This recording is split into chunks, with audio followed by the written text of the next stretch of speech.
खुशी का सुहाना सफ़र एपिसोड 40। जैसा कि पिछले एपिसोड में खुशी आज कॉलेज का पहला दिन होने को लेकर बहुत एक्साइटेड है और इसी एक्साइटमेंट में वो डाइट करने का डिसीजन लेती है। अब हम आगे की कहानी में सुनेंगे कि उसका लिया हुआ ये डिसीजन वो खुद निभा पाएगी भी या नहीं। नमस्कार दोस्तों, मैं नम्रता शर्मा लेकर आई हूँ अपनी लिखी हुई कहानी जिसका नाम है खुशी का सुहाना सफ़र। उम्मीद करती हूँ कि आपका और मेरा ये सफ़र भी सुहाना रहेगा। अगर मेरी लिखी हुई कहानी आपको पसंद आए तो मेरी इस कहानी को लाइक करें और शेयर करें और चैनल को सब्सक्राइब करके अपना प्यार और सपोर्ट मुझे ज़रूर दें। धन्यवाद। अब आगे। मिसेस दुबे और दीपक दोनों ही घर से एक साथ अपने अपने डेस्टिनेशन के लिए रवाना हो गए थे। दुबे जी भी स्कूल के लिए रवाना होने वाले थे। खुशी ने दुबे जी से कहा कि वो खुशी को कॉलेज तक ड्रॉप कर दे। तब दुबे जी खुशी को बोले, अब मेरी बात ध्यान से सुनना। मैं चाहता हूँ कि अब से तुम जो भी करो अकेली करो, जहाँ जाओ अकेली जाओ, जो डिसीजन लो अकेली लो, जहाँ जाओ अकेली जाओ, बिना मेरे साथ के। इससे तुम्हारा कॉन्फिडेंस और बढ़ेगा और इससे तुम इंडिपेंडेंट होना भी सीखोगी। खुशी बोली, क्या करना इंडिपेंडेंट होके? जो मेरे पापा का साथ मेरे साथ है, मुझे नहीं होना इंडिपेंडेंट। और रही कॉन्फिडेंस की, तो आप ही हो मेरा सबसे बड़ा सोर्स ऑफ कॉन्फिडेंस। अब चलो आप मुझे ड्रॉप करने। दुबे जी बोले, बी प्रैक्टिकल बेटा, मैं तुमसे जो भी कह रहा हूँ उस बात पे गौर करो। और वैसे भी तुम्हारी क्लासेस 10 बजे तक लगेंगी, बट मुझे अभी 20 मिनट में स्कूल पहुँचना है। कल से लेकर अभी तक मेरे प्रिंसिपल ने मुझे 12 कॉल कर दिए हैं ताकि मैं आज स्कूल टाइम से पहुँच सकूँ। फिर कल पहले ही दिन मैंने स्कूल की छुट्टी मार ली और आज भी टाइम से नहीं पहुंचा तो ये बात तुम्हारी मम्मी तक पहुंच जाएगी और फिर से मुझे तुम्हारी मम्मी के लेक्चर और ताने सुनने पड़ेंगे। इसलिए बेटा आज तो तुम्हें अकेले जाना पड़ेगा। अब जाओ और कॉलेज का पूरा सिस्टम हिला दो। वहाँ सबके दिमाग में एक नाम जरूर फिट हो जाना चाहिए। वो नाम है खुशी दुबे। खुशी को दुबे जी की कोई भी बात अच्छी नहीं लग रही थी। वो थोड़ा अपसेट होते हुए दुबे जी से बोली, ठीक है पापा, आप जो चाहते हो मैं वैसा ही करूँगी और आज वादा करती हूँ आपको कि आगे से मैं पूरी कोशिश करूंगी कि अपना हर काम खुद करूं। दुख हो रहा है आपने मेरी कंपनी छोड़ दी, लेकिन आपने मेरी सिर्फ कंपनी छोड़ी है, मेरा साथ नहीं, है ना? दुबे जी बोले, ना तुम्हारी कंपनी छोड़ी है और ना ही तुम्हारा साथ छोड़ा है। मैं हमेशा तुम्हारे साथ हूँ।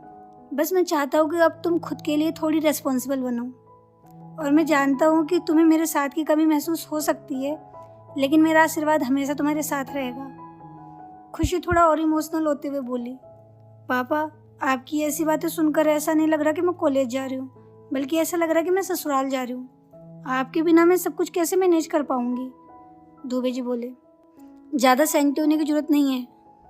अभी तुम्हें थोड़ा अजीब लग रहा है, मगर कुछ ही दिनों में तुम्हारी एक अच्छी सी फ्रेंड सर्किल होगी जिनके होने से तुम मेरी कंपनी बिल्कुल भी मिस नहीं करोगी। अब मुझे जाने दो वरना मैं लेट हो जाऊँगा। दुबे जी अब घर से स्कूल के लिए रवाना होने वाले थे कि खुशी ने फिर से उन्हें आवाज़ दिया। उन्हें रोककर उनके पैर छुए, फिर उनके गले से लिपट गई। दुबे जी ने खुशी के सर पर हाथ फेरा और बोले, हमेशा खुश रहो बेटा, अभी निकलता हूँ मैं वरना लेट हो जाऊँगा। और अब तो तुम्हारे पास फ़ोन आ गया है तो कॉलेज पहुँचकर मुझे फ़ोन ज़रूर करना। ऑल द बेस्ट खुशी, बाय। इतना बोलकर दुबे जी स्कूल के लिए रवाना हुए। तब फिर से खुशी ने उन्हें टोका और बोला, पापा आपके फ़ोन में मोहित के कॉन्टैक्ट नंबर सेव हैं, ज़रा मुझे फॉरवर्ड करोगे? कॉलेज का पहला दिन है और आप भी साथ नहीं हो, क्या पता मुझे उसकी ज़रूरत पड़ जाए। खुशी के कहने पर दुबे जी ने अपने मोबाइल से मोहित का नंबर निकालकर खुशी को फॉरवर्ड कर दिया और कुछ पैसे भी खुशी को सेंड कर दिए। जब खुशी ने मनी क्रेडिटेड का मैसेज अपने मोबाइल में देखा तो वो दुबे जी की तरफ आश्चर्य से देखी और दुबे जी फिर मुस्कुराते हुए वहाँ से निकल गए। वो दुबे जी से कुछ कहना चाहती थी, मगर दुबे जी कुछ सुनने से पहले वहाँ से रवाना हो गए। खुशी के दिमाग में कुछ सूझा और उसने दुबे जी को कॉल किया। दुबे जी ने खुशी का कॉल रिसीव किया तो फ़ोन उठाते ही खुशी उन्हें बोली, थैंक यू पापा। दुबे जी ने बोला, किस बात के लिए थैंक यू बेटा? खुशी बोली, एक्स्ट्रा पॉकेट मनी के लिए। दुबे जी ने पूछा, एक्स्ट्रा पॉकेट मनी के लिए? तब खुशी बोली, हाँ पापा, मम्मी ने भी सुबह कॉलेज जाने से पहले मुझे कुछ पैसे दिए थे। इस हिसाब से जो पैसे आपने मुझे दिए वो मेरी एक्स्ट्रा पॉकेट मनी ही हुई ना? तब दुबे जी बोले, बात तो सही है, लेकिन ये एक्स्ट्रा पॉकेट मनी तुम्हारी एक्स्ट्रा एंजॉयमेंट के लिए है। वैसे भी तुम डाइट पर हो, कुछ खाया नहीं सुबह से, क्या पता तुम्हें भूख लग जाए तो ये पैसे तुम्हारे काम आएंगे। खुशी बोली, पापा खिंचाई कर रहे हो आप मेरी? दुबे जी बोले। इन एक्स्ट्रा पैसों के बारे में अपनी मम्मी को कुछ मत बताना, वरना वो हम दोनों की खिंचाई कर देगी। खुशी बोली, ओके 10 पापा।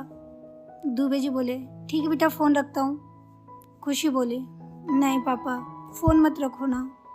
आपने अभी जो बातें बोली है उसके बाद से मुझे बहुत अकेलापन महसूस हो रहा है। आज कॉलेज जाने के लिए मैं एक्साइटेड तो हूँ, मगर उतनी ज़्यादा नर्वसनेस भी फील हो रही है मुझे। और जब से मुझे आपने सब कुछ अकेले करने के लिए बोला है उसके बाद से बहुत घबराहट भी हो रही है। इसलिए मैं जब भी आपको कॉल करूँगी तब आप समझ जाना कि मुझे आपकी ज़रूरत है, इसलिए मैं आपको कॉल कर रही हूँ। और 2 रिंग में ही आप मेरा कॉल उठा लेना।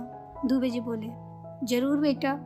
और अभी नर्वसनेस फील हो रही है तुम्हें, मगर मैं श्योर हूँ कि वहाँ पहुँचने के बाद तुम बिल्कुल कंफर्टेबल हो जाओगी। और फिर भी कोई ज़रूरत पड़े तो मोहित और तुम्हारे कन्नू अंकल तो है ही वहाँ, वो सब संभाल लेंगे। अच्छा बेटा, अब मैं स्कूल पहुँच चुका हूँ, तुमसे बाद में बात करता हूँ। Again all the best. खुशी बोली, थैंक यू पापा, I love you and I miss you. इतना बोलकर खुशी ने फ़ोन काट दिया।